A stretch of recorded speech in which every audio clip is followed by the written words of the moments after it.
Hello friends, welcome back to this channel. दोस्तों, इस video में जेपी इंफ्रा लिमिटेड के लिए हम लोग चर्चा करेंगे, लेकिन उससे पहले आप लोगों से रिक्वेस्ट करना चाहूँगा, अगर आप इस चैनल को फर्स्ट टाइम देख रहे हैं, मेक श्योर कि सब्सक्राइब करके बेल आइकन को हिट कर लीजिए, ताकि दोस्तों आपको किसी भी वीडियो की नोटिफिकेशन मिस ना हो।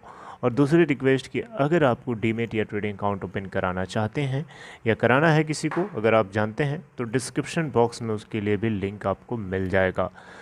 दोस्तों, जेपी इंफ्रा लिमिटेड को लेकर के एक लेटेस्ट अपडेट है, मैं आपसे डिस्कस करूंगा।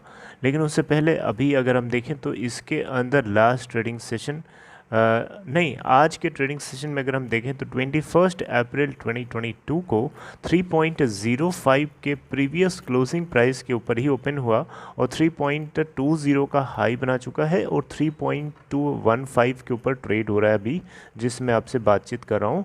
टोटल वॉल्यूम देखें तो 25,17,927। मार्केट कैप है दोस्तों इस कंपनी की 444 करोड़ रुपए।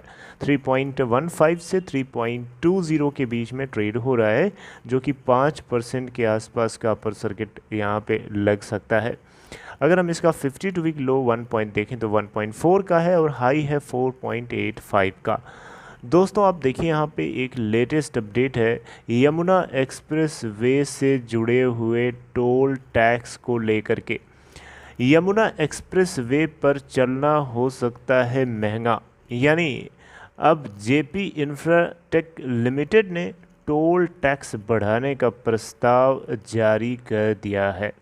यानी यहाँ पे इस मामले में जेपी इंफ्राटेक अथॉरिटी को भी एक प्रस्ताव भेजा गया, जिसके ज़रिए इन्होंने जेपी इंफ्राटेक लिमिटेड ने टोल टैक्स बढ़ाने की बात पे जोर दिया। देखिए, नोएडा से आगरा को कनेक्ट करने वाला यमुना एक्सप्रेस वे के टोल टैक्स में बढ़ोतरी आपको देखने को मिल सकती है। जैसे लोगों ने बताया है उसके मुताबिक अगर देखें तो जेपी इंफ्राटेक कंपनी ने इस संबंध में एक प्रस्ताव बनाया प्रॉपर स्टडी के बाद और उसको यमुना एक्सप्रेसवे अथॉरिटी को भेज दिया।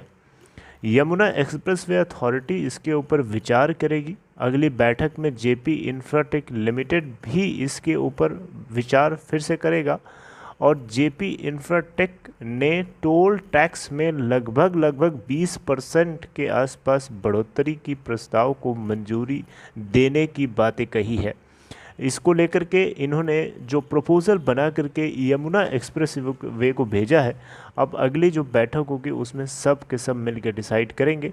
यमुना एक्सप्रेस वे अथॉरिटी यहाँ पे सबसे ज़्यादा रिस्पॉन्सिबल है इस चीज़ के ऊपर कोई भी ऑर्डर या पास करने के लिए, तो वो इसको स्टडी करेगी, उसके बाद आगे इसको मंजूरी मिलेगी। लेकिन जेपी इंफ्राटेक अपनी तरफ से 20% के आसपास की इंक्रीमेंट को लेकर के तैयार है।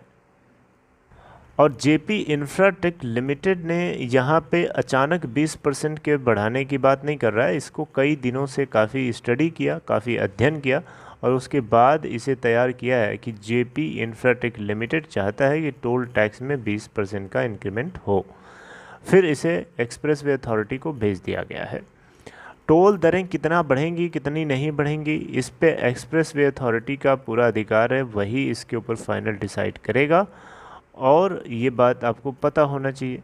यहाँ पे प्रस्ताव में ये भी लिखा गया है दोस्तों कि वीकेंड पे चलने वाली गाड़ियाँ बढ़ जाती हैं, क्योंकि त्योहारों का मौसम होता है जब और वीकेंड होता है, इन दोनों वक्त में एक्सप्रेस वे पर गाड़ियों का लोड काफ़ी बढ़ जाता है, ट्रैफिक जाम जैसी सिचुएशन देखने को मिलती है। इन्हीं चीज़ों को देखते हुए जेपी इंफ्राटेक ने एक्सप्रेस वे के 3 टोल नाकों खंदौली, जेवर एंड मथुरा पर फास्ट ट्रैक लेन बढ़ाने की बात कही और साथ ही साथ एक्सप्रेस वे पर सुविधाओं को देने की भी बात कही है। ऐसा नहीं कि सिर्फ टैक्स वसूली है।